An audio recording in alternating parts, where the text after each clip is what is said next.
With that, I should say shalom. It is the bewitching hour. Actually, it's not. But today is Wednesday, and I want to give you the date because Wednesday, December 21st, 2022. And I say that because we're talking about Hanukkah tonight.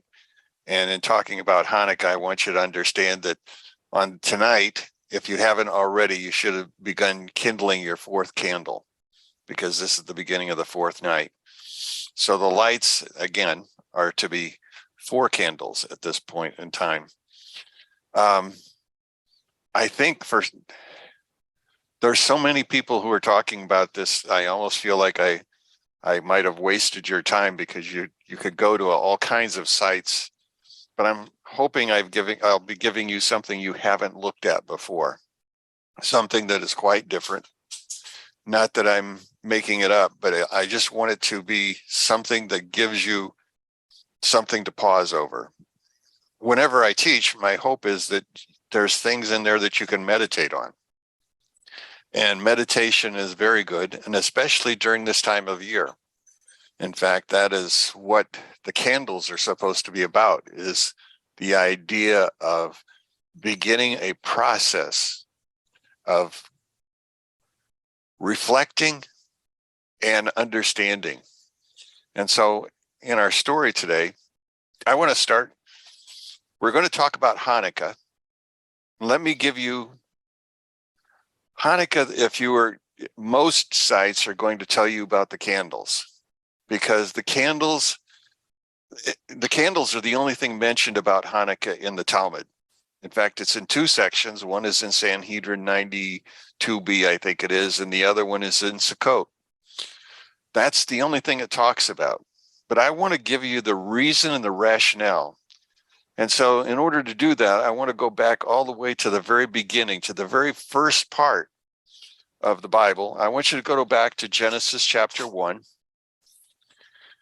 And I want you to see something that maybe you haven't seen before. I keep trying to. Genesis chapter 1 has multiple ways of being looked at, and that is the most amazing thing about it. And so each time I look, I find something new, or a rabbi inspires me to find something new. And so I want to start in chapter 1 of Genesis, because it builds into where we're going tonight. If you look at the very first verse, it begins by saying, in the beginning, God creating the heavens and the earth. Okay, if he in the beginning created all of that, then what happened in verse 2? Because it now says, when the earth was astonishingly empty, with darkness upon the surface of the deep, and the divine presence hovered over the waters, over the surface of the waters. There are 4 key words that I want you to see in this particular place, because those words have multiple meanings to us, or could have multiple meanings if you learn them. The first one is the word tohu. The word tohu itself speaks of emptiness, but it also speaks of motion. So how can something move that's empty? The second part of that same sentence is tohu vabohu. In that particular place, bohu means to jumble it up. Well, how do you jumble emptiness? What is he really talking about? And then the third word that I want to give you is the word for darkness, hoshech. Now, hoshech is going to appear in a great number of places, and obviously it appears in this first chapter. It also appears in the book of Ezekiel. And in the first chapter of the book of Ezekiel deals with meditation. We think of it as a spacecraft. That's not what the story is really about. It is a very Kabbalistic story that lets us understand that Elijah is one of those rare people, because he will prophesy not in the land. When you go through the Bible, you'll find that there are 48 people that are identified as prophets. 7 women are identified as prophets. All of them, but Daniel and Ezekiel, will prophesy in the land. Those 2 are special, and they have special things to say. In fact, Daniel is so special, he's not even listed with the prophets. His name is identified as a prophet, but when you go to the list, you will find that his book is actually found not in the prophetic area, but it's found in the book of writings because it's outside the parameters of Israel. He writes about things that no one else will talk about. And so he finds himself outside. And I'll get to that story in a couple minutes. The next word that I want you to look at is the word hovering. The word hovering here is merahephet. Merahephet. That's the word for a helicopter in Hebrew.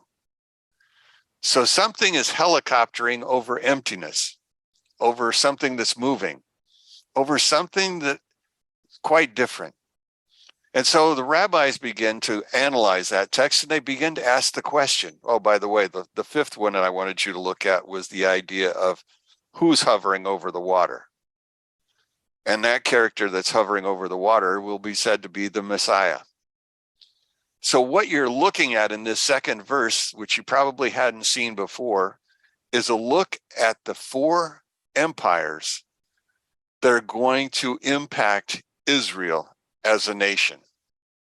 Now, obviously, Egypt impacted them, but Egypt impacted them prior to their becoming a nation. And so what we're going to look at are these four kingdoms. And in particular, we're going to look at the kingdom of Persia and the kingdom of Greece. And so as we look at this first section, we begin to look at the very first character that's listed there. The first character is the character called Tohu. And again, Tohu speaks of emptiness. It was during the reign of Babylon that the world became empty. How was it empty? The temple was destroyed. And so there was nothing there. And so it was shaken and gone. Now the second one is Bohu, and that's the place of confusion. And as we look at our story, let me help you understand some other things that you probably haven't seen before. We've always understood that the Babylonian exile would last 70 years. Well, that's true. It did last 70 years, but only 52 of it lasted in Babylon. You see, from the time of Nebuchadnezzar to his second son, Evil-Merodach, to his youngest son, Belshazzar, is only a 52-year period. And 18 of those years are now going to be spent in Persia. And for 18 years, they're going to go through this idea of confusion, because it will be Cyrus who will actually allow them to return to Israel and rebuild the temple. So that's the second empire. The third empire that's spoken of here is the empire that deals with the darkness. You see, the third empire deals with darkness because of the fact that they attempt to stamp out all of the religious understanding of the Jewish people, completely empty it. Rome continues that process. In fact, it's in Rome that we find out that the world becomes different again, because now all of a sudden the second temple is gone. And we're now living in a period where we're waiting for the coming of the Messiah. That's what's going on. In our story then, I want us to take that idea and take it to the book of Daniel. So turn back with me to the book of Daniel, and we're going to look first at the second chapter.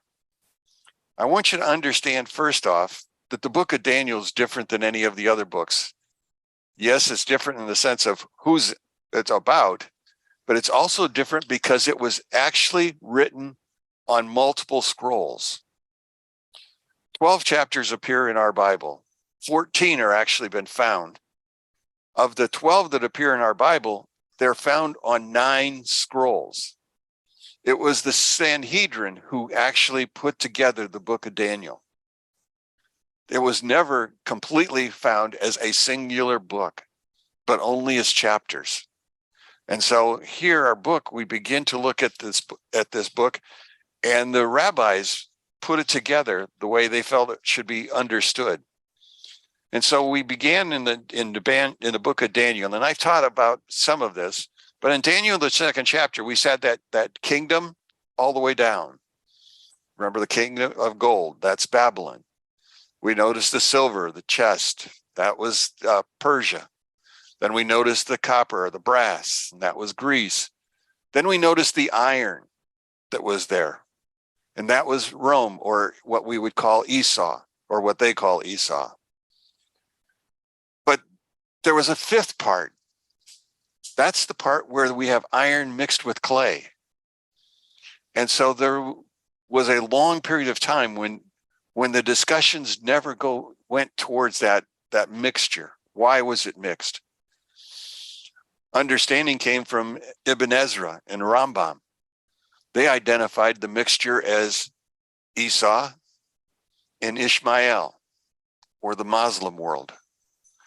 So at the end of days, they were telling us that what we're going to see is a world that is dominated by Esau and Ishmael.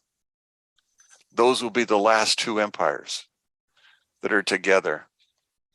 Now I want you to go to chapter number 8, because this is actually the Hanukkah story. This is where it comes from. In chapter 8, we begin with a third year of the reign of Belshazzar. So Belshazzar is the king when this vision is actually happening. So the vision takes place in Babylon, but it doesn't talk about Babylon. It talks about Media Persia, and it talks about the Greeks. That's who our contestants are going to be in our story. So we begin in chapter 8, verse 1. So it's in the third year the king Belshazzar reigned. A vision appeared to me. I, Daniel, was in Shushan. It appears to him while he's in Belshazzar's kingdom, Babylon.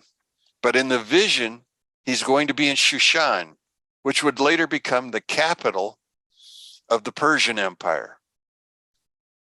So he sees something that's not there yet. In fact, Shushan was not the capital at the time of this writing. So we look at this story, and it goes on to say, which is in the province of Elam. Elam is Iran. If you wanted to find a specific location, it's in the mountains in Iran. And the vision begins, and I saw in the vision that I was at the Ulai stream, which is a river that runs through that area. In fact, the city of Shushan literally banked up to it. The mountains were around it, but this river was a dividing line. It was almost like a moat to keep people out. And so as they're there, I raised my eyes and looked, and behold, a ram was standing before the stream, and it has horns. The horns are high, but one is higher than the other.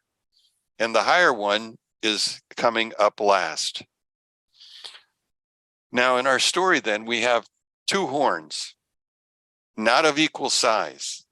The second horn comes up second. If you go to the story of the sacking of Babylon, remember only one man dies in that entire battle.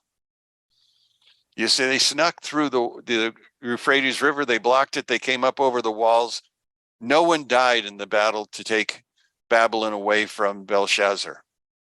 Only Belshazzar dies. Now, as we look at the story, as we're going through all that's happening here, we understand that the little horn is going to represent the first empire that comes up, which is the Medes. We see the Medes with Darius. Remember the story of Daniel in the lion's den. Darius the Mede was the king at that particular point in time. Behind that was a second horn that came up. It came up later and was actually bigger. That horn would be Persia. The total span of that empire was only 52 years, the same as Babylon. Both empires are going to last 52 years.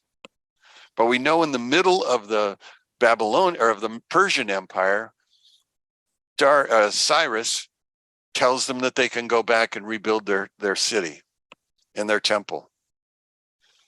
It goes on to say, I saw the ram goring westward towards the Mediterranean, northward into Turkey and Russia, and southward all the way down into the south, into the African, into Egypt and all of those areas.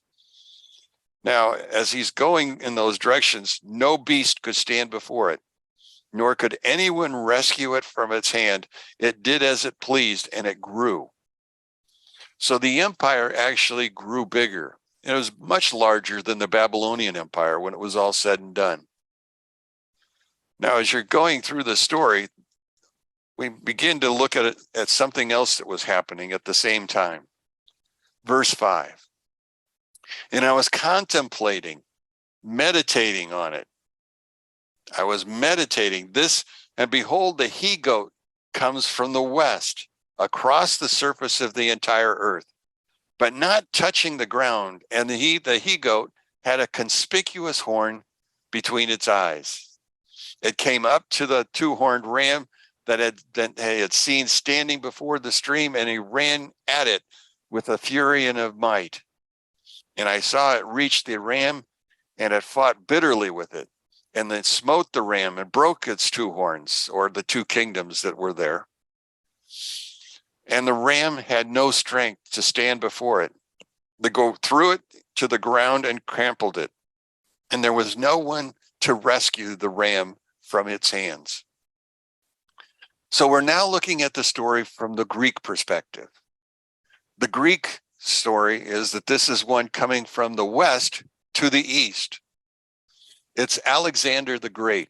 That's who this horn was to represent, or this ram was to represent. And it was a single horn because Alexander led the entire empire. He was the one.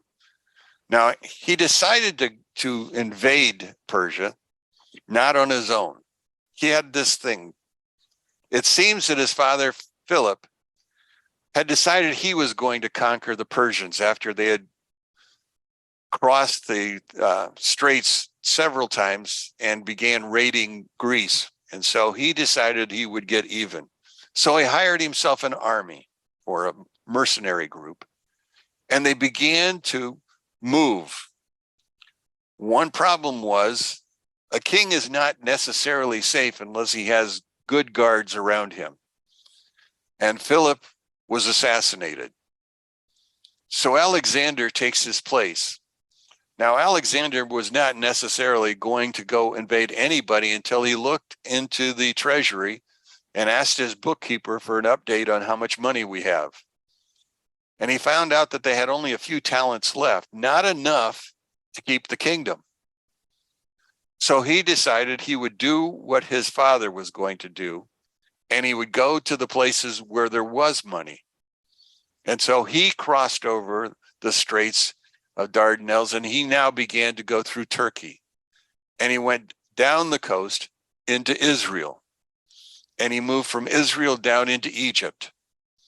Well, in the course of the time, as he's moving down through these countries, somebody told him that the Israelis were thinking of starting a revolution. And so he brought his men back up to Jerusalem. And when he got there, he looked, and out of the Jerusalem city gates came a man dressed in priestly robes. His name was Simon the Righteous. He was the Kohen Gadol of the city. And so he came out to meet him. Well, as soon as Alexander saw him, according to the stories, as soon as he saw him, he ran to his feet and he fell at his feet. And he said, "You're the person who's been leading me this entire time." You see, he had visions all the way along the way, which is wonderful to talk about because this is the month of dreams and the month of visions. And so Alexander was receiving kingly visions, if you will, just like the Pharaoh received those two visions of the corn and of the cattle. So he received the visions, and he now came to the city, and now he bows before the priest. And instead of sacking Jerusalem, he leaves them with wealth. And he continues back and he starts going towards Persia once again. Well, in the process of moving towards Persia, Persia obviously came towards him. We know that one of the characters had just passed away, was the son of Esther, Darius. Darius had just passed away, and Darius, his son, now was in charge. And so the Greeks moved against the Persians, and Alexander crushed them. There was nothing left of the empire. In fact, he expanded his empire and included all of Persia's empire. He was not finished because he continued on all the way to the Indus River, where he finally stopped. Not because he wanted to, but he had no way to defeat his enemy.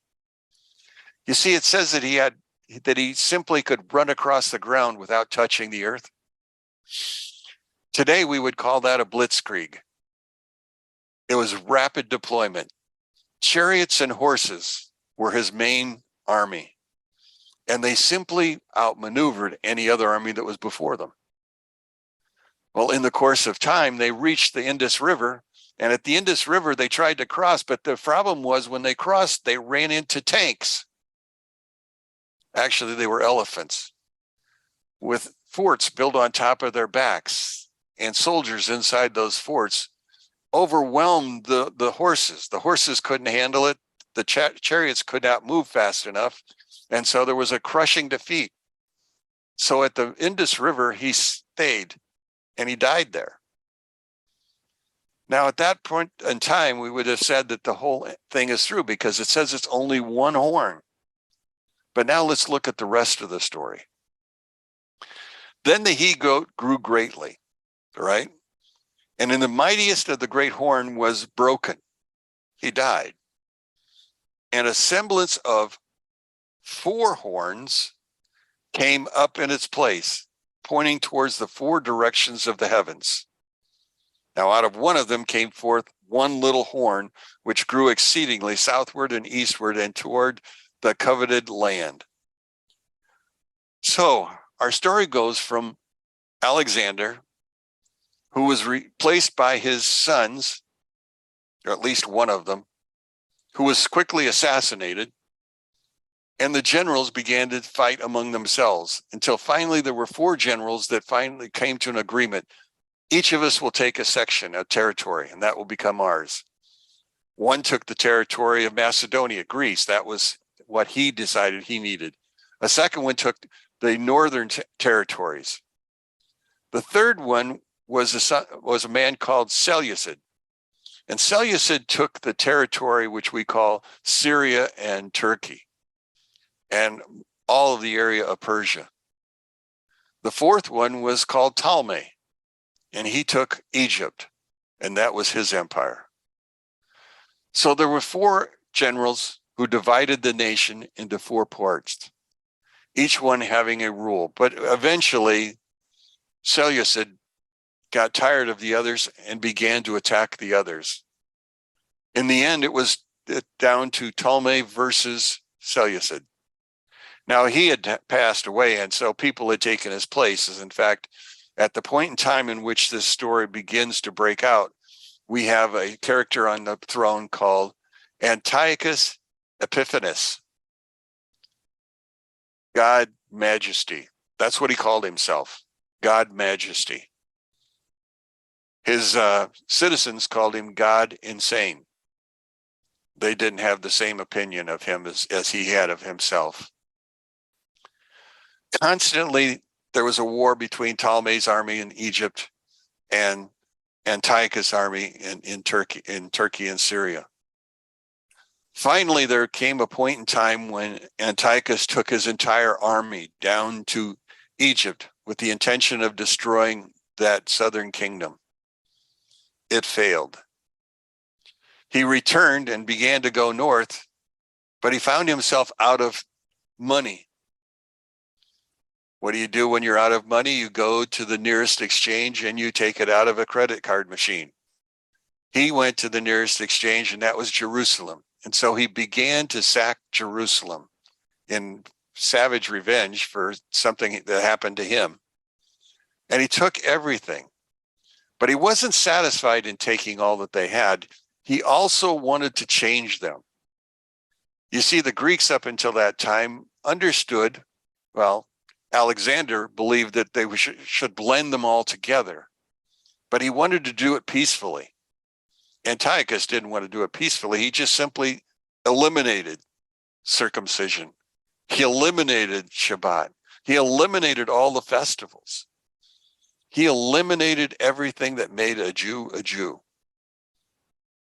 Well, at that point in time, many of the Jews were willing to become Greek. That's where you get the idea of the Hellenistic Jew. In fact, most of them became Hellenistic. Now, there was a town that was in the north of Jerusalem called Modin. One of the Hellenists decided that he was going to establish an altar there in Modin, and he was going to sacrifice a swine on it. Because, you see, Antiochus had did the same thing with the temple. When he took the temple from the Jews, he splattered the walls with swine and refuse. He took the altar, and on the altar he slew a pig. And inside the holy place, he had placed a statue of Zeus and opened the curtains for everybody to see. Most of the Jews went along with it, but there were those who were Orthodox, those who believed in God, still practiced the ancients. And at that point in time, things began to change. You see, there was a man named Matthew, if you'd want to put it that way. And Matthew decided enough was enough. And so when the man went to put the pig on this altar that he had built, he ran him through with a spear. In doing so, he caused quite a stir. In fact, when it was all said and done, he and those who were with him slew the Greeks that were there. And they went to the hills. And that began what we call the Hasmonean Wars. Hasmonean, the idea is a hammer. Israel began to hammer the Greeks. But understand, they were outnumbered. They had poor weapons in comparison. Anytime that looked like they were going to win, Antiochus sent 70,000 more troops down to quell the riots. But it didn't stop. Matthew died, and his son became the ruler or the leader of this. And his son's name was Simon Judah. So we now have Judah Maccabees. We have the whole understanding of who's now in the place. And so Judah Maccabees led the people until finally they defeated the Greeks in the city of Jerusalem and won back the Temple Mount. But the Temple Mount was a mess because of all the things that they had done to it. So in order to begin this process, they had to begin what we would call Hanukkah. Hanukkah is the rededication. The word Hanukkah comes from the word Hanok. Hanok means to dedicate. Well, this is going to be a rededication of the temple. They needed to cleanse the walls. They needed to take out all of the artifacts that Antiochus had put in there. They also needed to take out the altar where the pig was.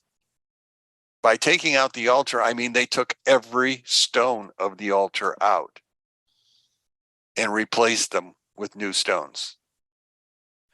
This is going to take quite a while. It's not an instantaneous. Once they had done that, they began the process of rededicating the temple. Now, in rededication, one of the first things that they were to do was to relight the menorah. That's where we get the stories of the menorah. That's what's important for you to understand. Also understand that the war with Antiochus was not over. It would go for 20 more years. It was like the Vietnam of that day. Finally, the war ended because the two sides quit. That was the only thing that brought it to an end.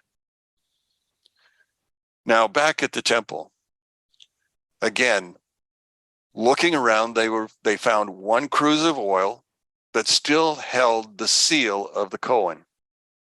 So therefore, it was still holy. They filled the lamps themselves with the oil, and the oil was only supposed to last one day. But in reality, it went for 8 days. Now, it had to go for 8 days because you have to understand, in order to get new oil, there was a process. They didn't go out to the trees that are around the Temple Mount itself and pull olives off of that. They went all the way back up to Shiloh. That's where the oil had come from in the first place. They began to pick the olives. And if you've been to Israel, you know you don't eat the olive right off the tree. It's hard as a rock.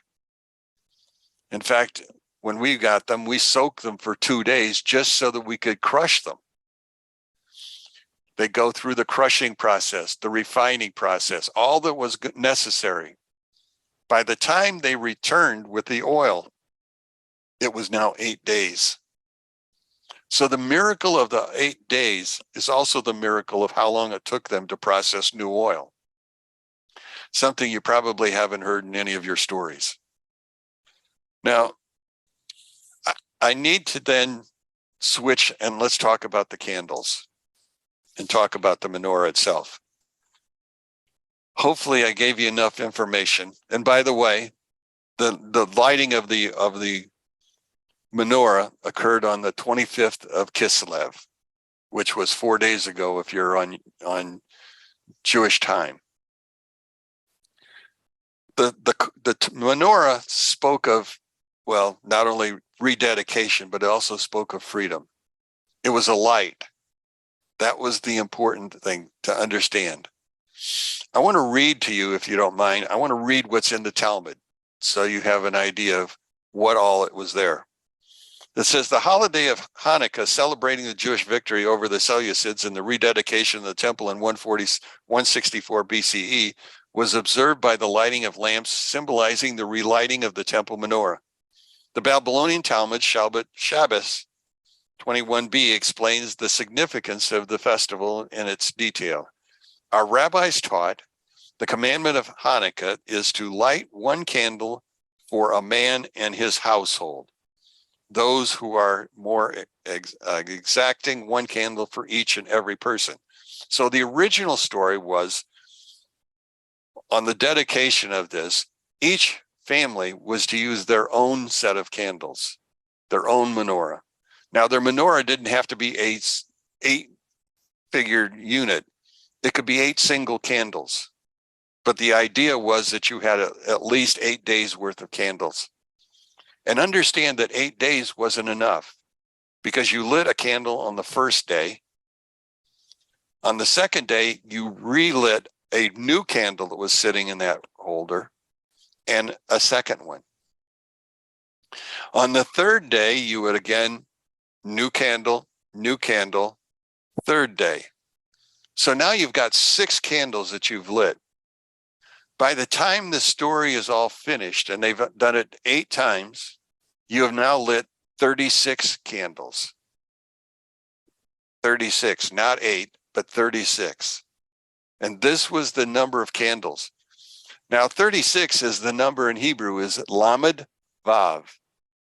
Lamed Vav, Lamed is 30, Vav is 6. In the mystical understanding, there are 36 righteous Tzaddikim who are hidden across this world. They're the reason the world still exists. If there ever came a time when there would be less than 36, and understand, they all don't last forever. They die, and another one takes their place. So the 36 are going to be there, but not all 36 of them are actually practicing at that point in time. You have those who are young and those who are older. But there's 36 of them, 36 Tzaddikim. And they're called the mysterim, the idea of being hidden. Nobody was to know who they were. We find out the very first one that was ever identified was the Baal Shem Tov. He was the first one to be recognized. And he blew the whole thing out of the water when he decided that the world needed to know what the Torah was about. And so he began to teach this Torah to everyone. Well, back to the story. So those who are more exacting, one candle for each and every person, and those are the most exacting. The house of Shammai, on the first day, one should light all 8 of them, where the house of Hillel said, each day you light 1. So Shammai said you light 8, then you light 7, then you light 6, then you light 5, all the way down. And the reason Shammai said that was because he understood that it's like Sukkot. On Sukkot, we remember during that festival, there's 70 bulls that are slaughtered. But they don't slaughter all 70 on the first day. They slaughtered in the beginning 15 on the first day, then 14, then 13, and then on down the line until they came with 70 bulls over the course of the 8th day. Hillel says, no, you start with the least light and grow to the most light. And the importance for this to understand is the fact that we are to light the world. And the more of us that understand Torah, the more light is in the world. Now, I don't know if you folks have Shabbat candles or you're doing the Shabbat. You're supposed to put your Shabbat candle menorah in your front window. It's not there to give you light. It's not there for you to read by. It's there for you to meditate on, and for those who pass by your house to see and wonder, and maybe even ask what's going on inside. And so you have these 8 candles that are burning at the end of the 8th day. But Hillel says that we add them together because of the fact, well, I think it was Rabbi Schneerson said it best, and I got to find my notes that talks about Rabbi Schneerson. You see, he said, we are fulfilling a mitzvah by lighting these candles. Now, it was not a mitzvah that was processed on Mount Sinai, because Mount Sinai has already happened. This is a rabbinic mitzvah. By rabbinic, that means that the rabbis have identified this as something that we should do or should continue. And so this is a mitzvah that was established this way. And so therefore, we begin by lighting the candles. And they say new candles each and every day in order to talk about that each day deserves to be refreshed. Each day deserves to be intense until finally we get the most illumination by the 8th day. The candles themselves are for us to meditate upon. In other words, we're to look at the candles. We're supposed to begin the process of meditation. In Jewish understanding, meditation is something that we're all supposed to do. But we have very little understanding of what it is that we're actually being taught to do. Meditation is reflection on God, pondering questions that are created by that day, pondering ideas that the candles have provided you with. Talk about light. Go back to Genesis chapter 1, the light of the world, the first day of light. Always think about this. And so for 8 days, if you're meditating for 8 days straight, eventually what happens is it becomes a part of your program.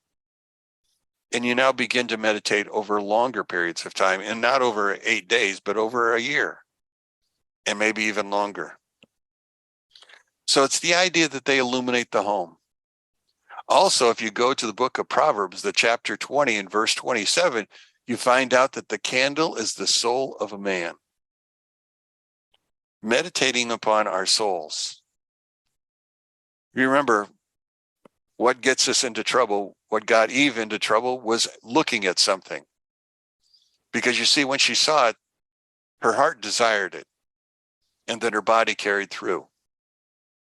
We're supposed to learn how to take and turn that around. We're supposed to be able to look or gaze upon something without finding ourselves in illicit situations. It's about the idea of what's coming. And when we get to the 8th candle, it's about the Messiah, the one that's hovering over the waters. And again, waters are Torah. So if you have nothing else to meditate on, take your Bible, find a portion, meditate on it, think about it. The next paragraph says, Ula said, 2 Aramaic sages argued about this in the West, which is the land of Israel, Rabbi Yossi bar Avin and Rabbi Yossi bar Zavida. One says the reason that the house of Shammai is the number of lights corresponds to the days that are still to come. The reason that the house of Hillel is that the number of lights corresponds to the days that have already passed. And one says the reason the house of Shammai is in the decreasing lights corresponds with the bowls of Sukkot, which I told you about. Our rabbis taught it is a commandment to place the Hanukkah lights at the entrance of one's household, outside. Well, you don't have to place them outside. You just simply need to place them in the window where they can be viewed outside. If he lives in an upper chamber or second story, he should place the window closest to the public thoroughfare. But in a time of danger, he should place it on a table, and that will be sufficient. So they even understood in the days in which which Germany was persecuting so many Jews, they still continued the process of Hanukkah, but they didn't do it as openly and conspicuously. What is the significance of the holiday of Hanukkah? Our rabbis taught from the 25th day of Kislev are the days of Hanukkah, which are 8, on which eulogies and fastings are forbidden. When the Greeks entered the sanctuary, they defiled all the oil of the sanctuary, but when the Hasmonean house, that's the Maccabees, grew mighty and defeated them, they searched and could find only a single cruse of oil, which was sealed with the seal of the high priest. And in there it was a sufficient oil, but for one single day. But the miracle occurred that it lit the menorah for 8 days. The next year, that was established. In other words, it wasn't the first year that this process of Hanukkah was established. It was the next year. The next year. So we have 2 kinds of menorah. We have the traditional menorah, and what we have is the Hanukkah. The Hanukkah is the one with 9 candles. The Ner is the center candle. That's the candle that's used to light the others as we go through the process. Hanukkah is about appreciating and meditating as we go through this whole thing. Now, I think I gave you enough information to at least cause you to be curious, or at least fill in some information. I have actually 10 pages. If you don't have it, just write me and I'd be glad to send it to you. But we have 10 pages that are involved in this whole process. And I didn't write everything down, but I gave you enough, I think, to cause you time to meditate and to think on it. Anybody have a thought, a question, if you've read my notes, or if you just have some question that you haven't had an answer to, or if you want to talk about this week's Torah portion, whatever it is that's on your heart, let's go for it.